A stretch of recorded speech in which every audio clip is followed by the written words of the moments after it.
타오르네. 자, 안희정 전 지사가 몰락한 지역이죠. 충청남도로 한번 가보겠습니다. 충청남도는 지금 양승조 의원과 이인재 의원. 양승조 의원은 승리를 자신하고 있어요. 다른 전국 지역과 마찬가지로 여기도 양승조 후보가 굉장히 지금은 이제 지지율이 높게 나오고 있기 때문에, 그렇지만 또 이인재 후보가 또 만만한 후보는 아니지 않습니까? 워낙 이제 그 노년층들이 이인재 후보에 대한 관심도가 높은 걸로 나와서 거기에 시중에서 운동을 하고 있는 걸로 알고 있습니다. 이인재 후보 별명이 피닉제잖아요. 그거 설명을 좀 해주시죠. 97년 대선 때부터 이제 대선 후보로 거론되기 시작한 분이시죠. 그분이 이제 97년 대선에서 이제 신한국당 경선에서 이회창 후보에게 졌는데, 이후 탈당 후 무소속을 출마해서 김대중 대통령 당선에 혁혁한 공을 세웠던 분인데, 이분이 그 이후에 다시 민주당을 가셨고, 또 그 이후에도 대선을 계속 나왔고, 대선급 선거에서 지면 사실 정계에서 은퇴하는 게 좀 일반적인 거였는데, 이분은 끝까지 살아남으셨죠. 피닉스라는 불사조 새와 이인재의 재를 합쳐서 피닉제라는 별명인 거잖아요. 예. 새잖아요, 피닉스가.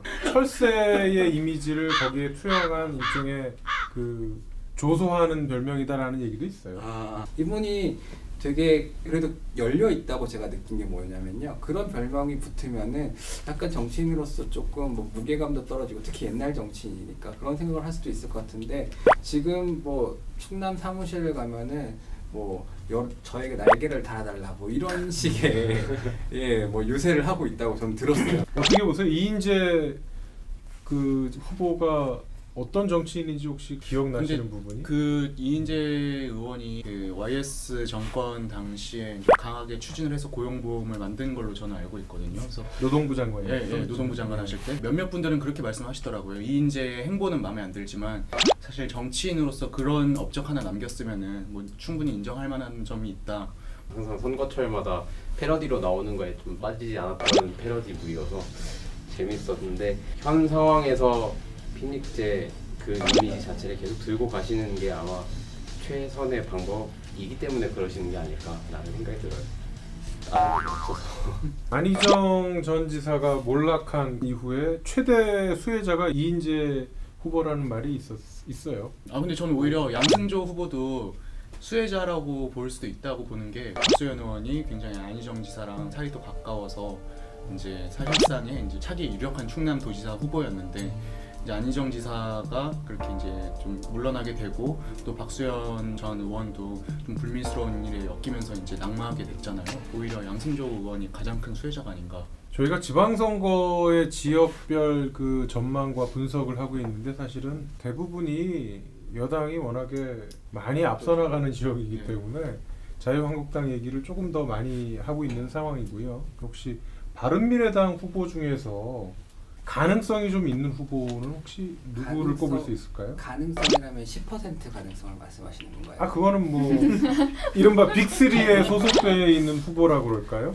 사실은 김영환 경기지사 후보, 그리고 인천의 문병호 후보 역시 사실 이분들이 저력은 있으신 분들이거든요.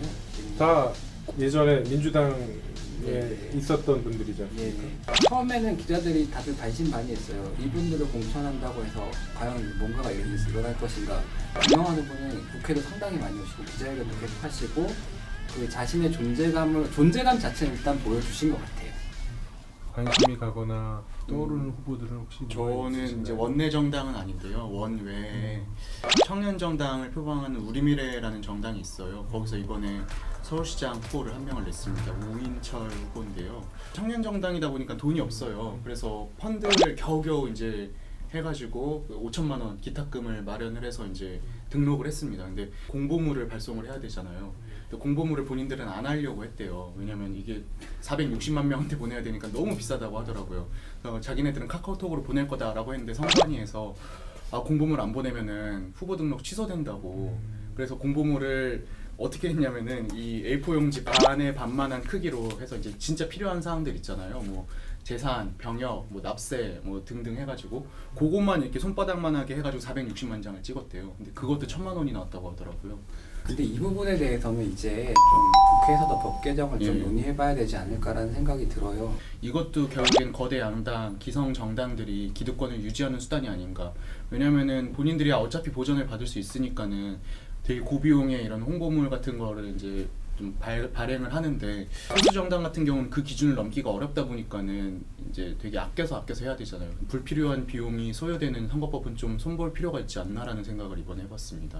최근에 서울시장 후보 중에 페미니스트 후보의 벽보 훼손 사건이 어제 오늘 계속 이슈가 되고 있거든요. 녹색당에서 출마하신 신지혜 후보라고 있어요. 이분이 녹색당 후보고 그 여성이에요. 페미니스트라는 점을 되게 강조를 많이 하는 후보 있는데, 예전에 이제 강남역 그 살인 사건부터 시작해서 이제 성혐오에 대한 정서 자체가 공론화되기 시작했죠. 그리고 누군가가 용기 있게 나서서 그 얘기를 해주는 사람이 생기니까 그 사람이 마음에 안 드는 어떤 그런 사람들이 있겠죠.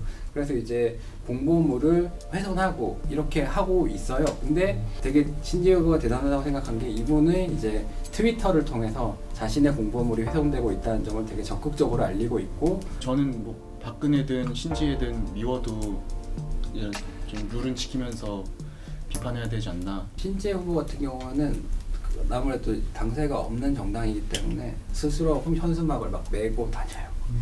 되게 팽팽하게 잘 걸었던데요. 네, 팽팽하게. 원래 많이 걸어보셨나 봐요. 참고로 그 중앙선관위에 등록된 정당 중에 가장 오래된 정당이 녹색당이에요.